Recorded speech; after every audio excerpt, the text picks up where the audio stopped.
everyone, welcome to justmedia.com, and today I'm going to come teach you how to make money using a niche hobby.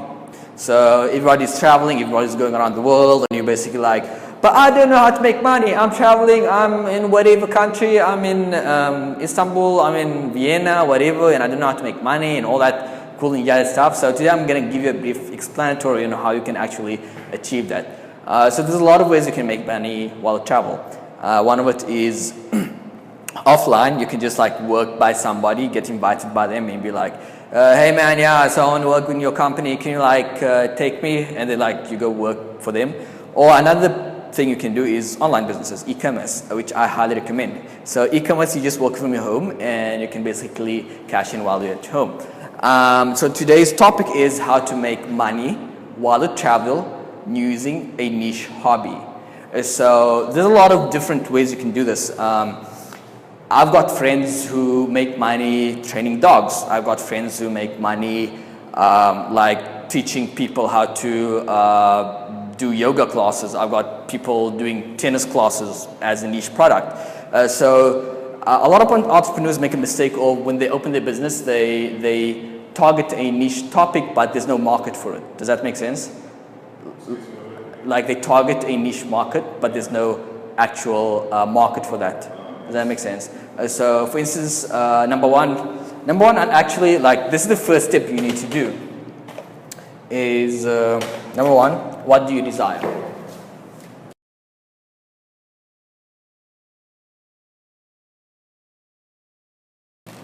So what do you desire? What makes you itch? What sort of situation would you really like to go on? So I remember when I was in Barcelona, I was working with this company called KimbCN.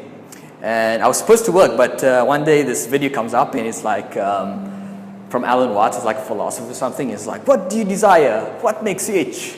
What sort of situation would you really like to entail in taking? And I really never thought of that for myself. I was like, I don't know what I really desire. I'm just going with the flow because everybody, like in my culture, everybody needs to be an engineer or a doctor. So I kind of flowed with the people. So then I was like, well, what do I want to do? So I started figuring out what I want to do in life. And I wanted to actually quit my degree and start doing industrial design, but I stuck through that because I never quit anything. And while I was doing my engineering, I started doing entrepreneurial ventures and understanding monetization and how to make money online and stuff like that. So the basic gist is you want to write down what you want, what makes you itch, what's your passion in life. Because if you're going to go through this process and you don't really like what you're doing, that's not going to really give you the motivation to wake up every day and do the work necessary for you to accomplish your goal, monetization wise. So first of all, you want to write down what you desire, what sort of situation, what do you like, what kind of arts and skills that you have. Maybe you're a good songwriter, maybe you're a good yoga instructor, maybe you're just a good IT guy, you know, and you want to monetize that while you travel. So write all that down and put it down on a sheet of pen and paper and check out what you like. From there, number two is you want to do something called a market analysis.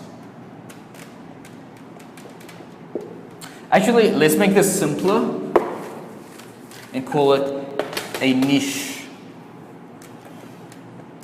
selection.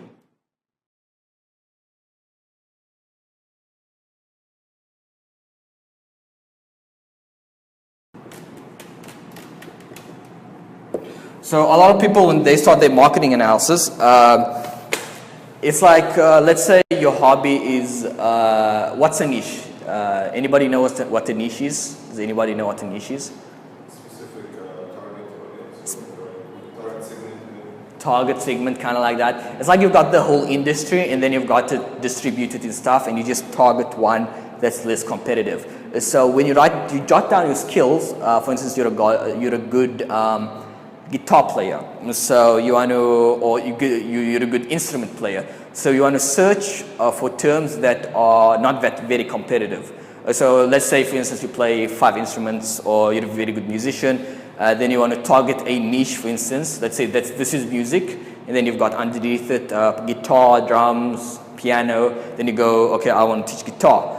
Okay, then you talk about you got acoustic, electric, whatever. Then you choose kind of the niche that's less competitive, and most likely that's going to make you succeed fast. And that's why I think a lot of entrepreneurs fail, because they fail to analyze the market. Exactly, they like put their products out and they don't know if they're going to succeed or not. They don't know if there's an actual market for that. So you want to actually find the market. Is there a market for yourself or not? A way to do that, there's a couple of cool ways to do that, some tactics. After you do your niche selection based on what you kind of want to do, let's say for instance you want to, I don't know, be a yoga instructor. Julia, this is for you, from Germany, this is for you. You asked for the meditation thing, so I'm giving it to you. So let's say you want to do a yoga. Your niche selection is yoga, okay? So based on your niche selection, you're gonna kind of derive 3 parts of it. You're gonna first of all find your target market.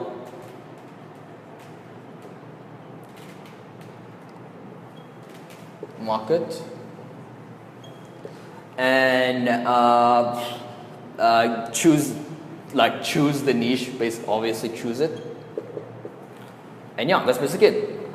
You just, for instance, yoga has a lot of niches. You've got hot yoga, you've got meditational yoga, you've got all this kind of yoga. So you want to target a niche. Does that make sense? Let's take an example from you guys. What kind of hobbies do you have? Rayan, what kind of hobbies do you have? Traveling. Okay, traveling is a broad industry. If we want to niche that out, how can we niche it out? Solo travels. Solo travels. Okay, cool. That's kind of a niche. Okay, what's in solo travelers? I can teach, yes. Yeah, what can you teach? Does that make sense? I can teach how to travel with less money, how you can make friends while traveling. While make friends while traveling. So that's kind of a cool niche, you know? So this is where you select your niche. So let's take the yoga and Rayan's example of helping solo travelers. Now you want to, this is a hypothesis, you chose your niche. Now you want to kind of understand, you want to confirm if this niche is going to be profitable. You know, you want to see if there's a market for this niche. If there's no market for this niche, why are you even selecting it? Make sense? Because you want people to basically pay money for your product or service. So what you do is called a market research.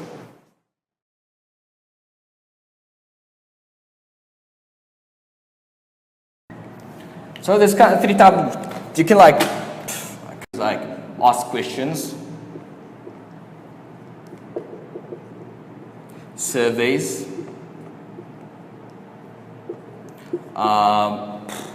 look at I don't know, analytics.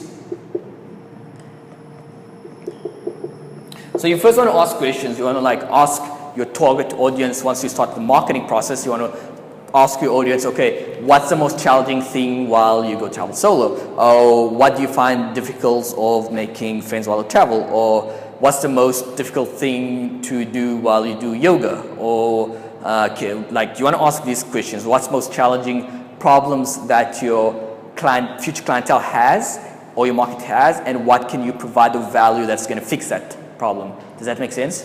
So you want to ask these kind of questions. Once you ask these questions, you'll kind of get answers from your clientele, and I think like you should. I know you should use the Pareto rule. You'll find that 20% of the answers like 20% of the answers will give you 80% of the results. Pareto rule. So you'll notice that 80% of the comments is quite similar. So if you target that, you know what your clientele wants.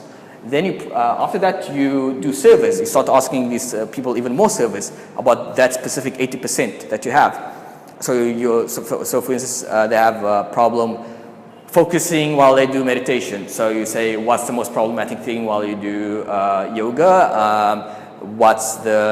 Is it trouble concentrating? Is it trouble, like, I don't know, visualizing? Or while you're traveling, what's the problems that you get while you travel? Is it connecting with people? Is it finding cheap accommodation or hotel? Things like that. You start deriving that questions. Once you get that, you see the analytics. You see the people. There's a cool platform called Google AdWords, Keyword Planner. So you go on Google AdWords Keyword Planner and you see how many people search for your kind of niche. So you find a lot of people searching for that niche. That's most likely a profitable niche. Okay. if you find maybe 30,000 people are like, how to make friends while traveling, and they're searching for it, that's a very good niche. But if you are like, you put in how to do yoga and there's like only 5 people searching for it on Google, that's not really a profitable niche. Again, we're talking about online marketing and making money online. So you want to know that you have a high ratio of clientele that are actually going to pay for that. You can also base your analytics based on Facebook, Quora, Instagram. You'll find a lot of clientele there as well. Okay, after you do that, why do we do a market research? Is to basically, it comes back to this. This is related to this. Let's assume this is a hypothesis, which is your niche, and then you want to confirm your hypothesis with a theory. Okay, so once your hypothesis becomes theory, then you're like, oh, okay, well, this niche is going to work because a lot of people searching for it, and it's a problem that people want fixing. Again, you also have to remember what kind of money you want to make. You want to make a couple thousand reals or dollars or rupees, I don't know which country you guys are from, but you've got to derive kind of what kind of money you want to make from that. Make sense? Then after you do market research, develop a product.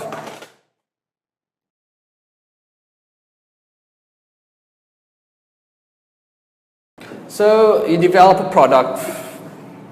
I mean, there's a lot of schools of thoughts on this, but I highly suggest everyone to develop something called an MVP.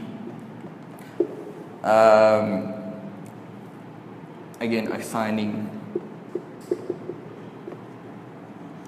to target audience. So I think when you start developing the product, you want to make it a minimum viable product. You don't want to put a lot of things in it. Again, you're testing the market to see if the product is actually successful. You prove that there's a market for this upon your market research. You know it's going to be profitable. Now you want to do an MVP, a product that's not really that. There's not a lot of. It's like iPhone. When iPhone 3 came up, there wasn't a lot of features in it. Then they came back and they found 3,000 or I think 2,000 bugs in it. I'm not sure, like, yeah, you should check it on Wikipedia. But then after that, they found 200 to 2,000 bugs in it from the MVP, and they fixed it, and iPhone 4 was one of the most successful phones. So I want to kind of cultivate an MVP, a minimum viable product. From there, you assign it to target audience, and then you see how the sales go. So number 5.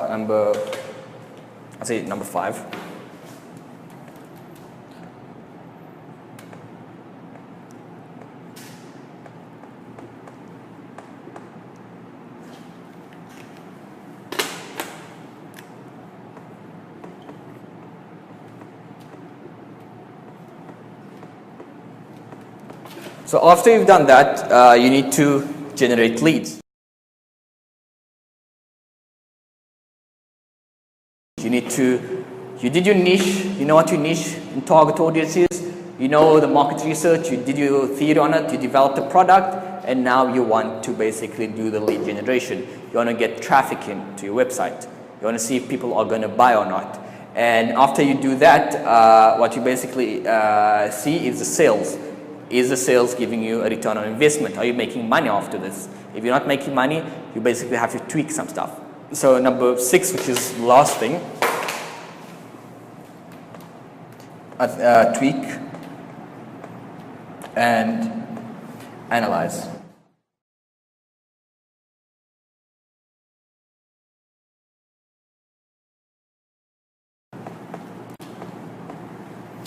Number 6 is you want to tweak and analyze. After you drive traffic, sales, you want to tweak and analyze. You want to see what problems you have in your current product, how you can fix it, and how you can increase sales based on that. So this is the basic gist of what, how you can make money online, while traveling. This is kind of how you do it. Do you guys have any questions on this? Well, the point number 5, sales. Sales, okay. How do you can assess the amount for your product? I think you need to look at your competitors, and from there you can kind of get the gist of where you can set your prices on. If you're a startup or whatever, you want to set it, I don't know, low, kind of low. See your competitors. How much is your competitors taking? And set your price based on that. I think you want to check your competitors first, and then after that, put the pricing based on that. Make sense? Any other questions? Okay. Minimum viable product. That's just basically a product that doesn't have a lot of features in it. So for instance, you're going to make a video on how to travel on cheap prices. You just want to answer that question. So you don't want to look to put a lot of nuances in, because you never know what they're going to react. So you just want to put it like an MVP. Yeah, directly MVP, like just a product. This is more of physical product, I'd say the MVP, but also I think it can be in a niche product. Any other questions? Just take a picture of the board before you rate it. Sorry? Take a picture of the board before you rate it every time you write something on it. Oh, okay, cool. I think right, I can do that.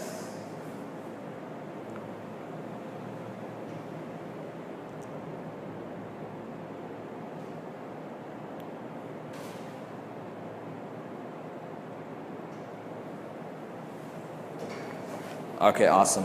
And a couple of things when you start a business is you'll always have this little voice inside you who's like, you can't do it, man. It's gonna be hard. It's gonna be tough. Just ignore that voice. Believe me, one of the most beautiful things that I've done in my life is open my own businesses, and it's just the lifestyle is awesome, dude. So that little voice in you is like, you can't do it. Society says you can't. And like stuff like that, just ignore that and come from a frame of mind of how you can do the product you want and kind of live that lifestyle that you always wanted.